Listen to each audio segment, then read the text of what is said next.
기생충을 진심으로 사랑한 그런 아저씨, 뭐 이렇게 좀 기억됐으면 좋겠습니다, 저는. 제가 어제 집에 안 들어갔거든요. 제가 이제 개 6마리를 키우거든요. 제가 이제 월, 화가 수업도 좀 많고 바빠서 제가 산책을 못 갔어요. 근데 개들이 한 3, 4일 산책 안 가면 내가 울적해지고 막 이제 예민해지고 막 그래요. 그래서 그러니까 오늘 가자마자 산책을 빨리 가기로 아내하고 약속했거든요. 그래서 이제 개들 데리고 이제 개 공원에 가서 산책을 좀 시키고 회포를 풀어주고 싶어요.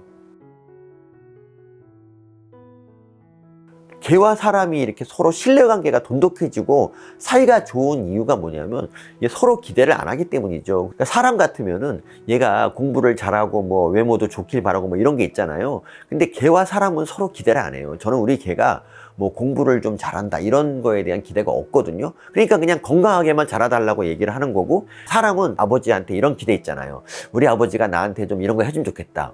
뭐 차도 사주고 뭐 컴퓨터도 사주고 이런 걸 기대하잖아요.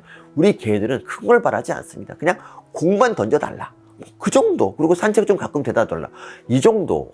그러니까 서로 기대하는 게 없기 때문에 아주 사이가 돈독하고 그냥 언제나 좋을 수 있죠. 이런 관계를 사람과 사람에서는 이게 어렵잖아요. 사람 사이에서 찾을 수 없는 그런 신뢰를 쌓을 수 있다. 이게 제일 반려동물의 행복한 점이죠.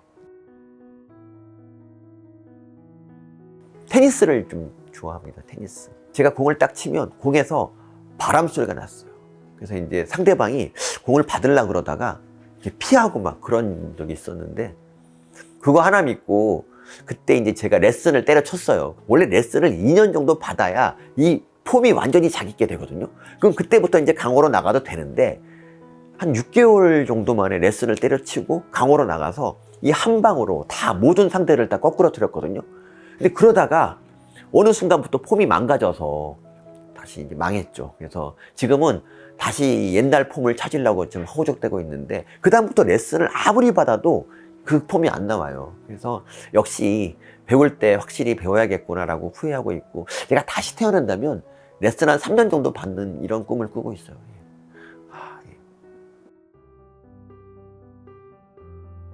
네. 원래 이제 연구라는 게 남이 한 거를 그냥 좀 따라하는 거보다 이렇게 뭐 새로운 거를 하는 게 연구, 정말 좋은 연구잖아요.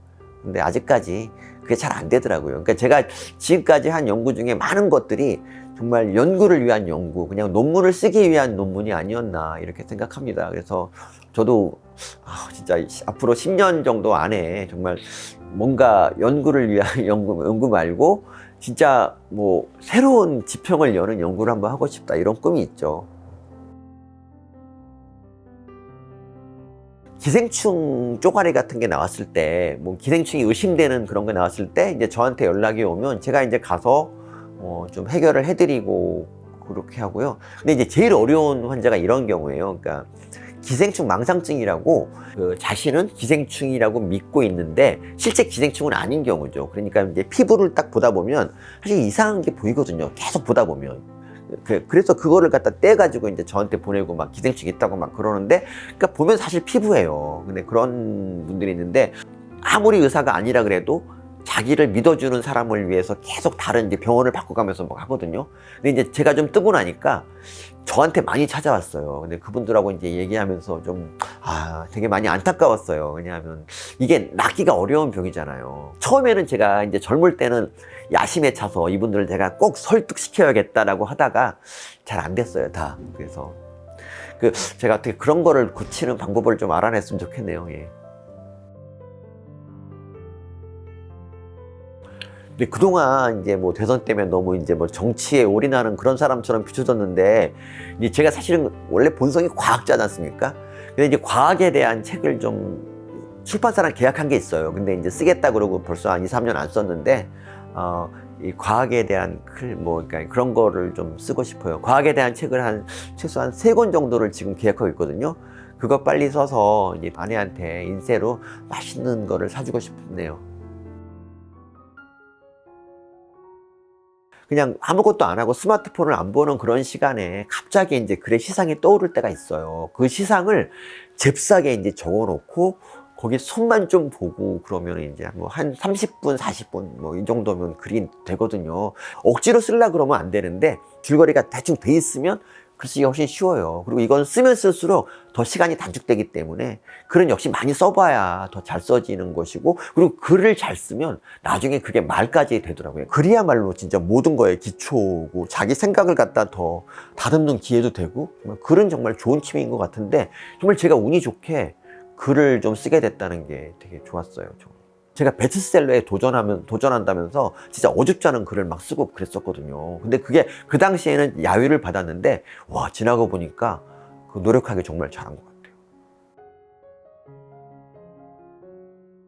예, 그게 그 사랑의 스튜디오가 이제 남녀 짝짓기 프로인데 12회에 제가 나갔거든요. 그때는 시청률 되게 좋았을 때예요. 그래서 사람을 좀 가려서 이렇게 좀 뽑았는데, 제가 그래도 의대 조교라고 이제 썼고, 그리고 좌우명이 웃겨야 산다라고 이제 그렇게 썼더니, 그것 때문에 이제 저를 뽑아줬고, 당시에 이제 제가 애인이 있었는데, 거기 나가서 애인 없는 척하고, 짝대기를 좀 받아볼까 했는데, 예, 뭐, 그때 나름대로 그래도 제가 거기서 좀 웃겼어요. 그래서 그게, 그 사랑의 스튜디오 때문에 저를 알아보는 사람들이 좀 있었고, 그때 약간 연예인병 같은 것도 좀 걸리고 그랬어요. 지금도 저를 그걸로 기억하는 사람이 되게 많거든요. 그런데 안 좋았던 점은, 이제 첫 방송에서 이렇게 좀 잘 되는 바람에 방송을 좀 우습게 알았다.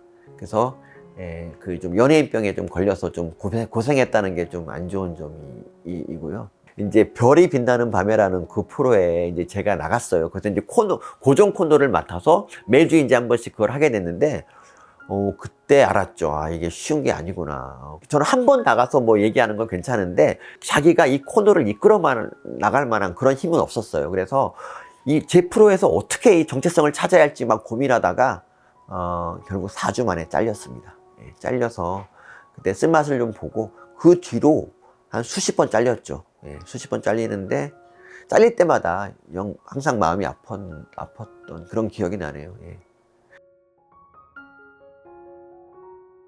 의외로 그 당시에는 이렇게 말이 그렇게 없고, 그냥 뭐 저희가 200명이 넘다 보니까 뭐 다 친할 수도 없고, 그리고 대학교 1, 2학년 때 반이 달라가지고 이렇게 아주 친할 기회가 없었어요. 근데 나중에 이제 제가 기생충을 하면서, 홍익월 박사는 그때 이제 중앙일보 기자셨고, 근데 이제 저한테 가끔 와가지고, 야, 니네 기생충학은 뭐 기사로 낼 만한 거 없냐? 그래서 이제 없다 그러면 화를 막 내고, 아니 뭐 기사거리가 왜 없어? 막 이렇게 했던 기억이 나네요. 네, 그때 항상 미안했는데, 지금 비욘디 좋은 콘텐츠로 은혜를 갖겠습니다. 네. 저를 유튜버로 이끌어준 그런 곳이 사실 비욘디입니다. 그러니까 제가 그냥 글 쓰고 그냥 강의하고 뭐 이렇게 살고 있었는데, 어느 날 이제 홍익월 박사님이 저한테 비욘디에서 강의 좀 해라 그래가지고 이제 비욘디를 하게 됐고요. 그리고 비욘디 찍은 것 중에 하나가 300만이 넘는 대박을 치면서 이제 다른 데서 불러서 유튜버가 됐고요. 어쨌든 저의 가능성을 열어준 그 홍익월 박사한테 정말 감사드리고, 유튜버 세상을 예견하고 10년 전부터 벌써 비욘디를 준비한 이 홍익월 박사의 그 예리한 그 점은 정말 존경스럽습니다. 정말 저는 이게 좋은 게, 우리 그 의사들의 목소리를 대변해주는 의학 채널이 이렇게 100만 넘는 의학 채널이 있다는 게, 전 너무 좋은 거예요. 그래서 앞으로 이 채널이 더 흥해서 KBS, MBC를 찜쪄먹는 그런 채널이 되길 바랍니다. 이 서민의 촌철의학을 들어주시는 분들께 참 감사드립니다. 그러니까 제가 그 뭐 강의하는 시간이 목요일 밤 10시부터 11시까지인데, 그 시간 사실 다른 거 할 것도 되게 많으신데 이렇게 라이브로 들어와 주시고 또 뒤늦게 이걸 봐주시는 그런 분들께 너무 감사드려요. 근데 여러분들이 안 계시면 제가 뭐 촌철의학을 뭐 해봤자 뭐 하겠습니까? 남을 위해서 이렇게 시간을 쓴다는 게 저는 정말 너무 감사할 일이죠. 그래서 제가 뭐라고, 사실 더 주옥 같은 강의도 많은데 제 거 들어주셔서 늘 감사합니다. 네.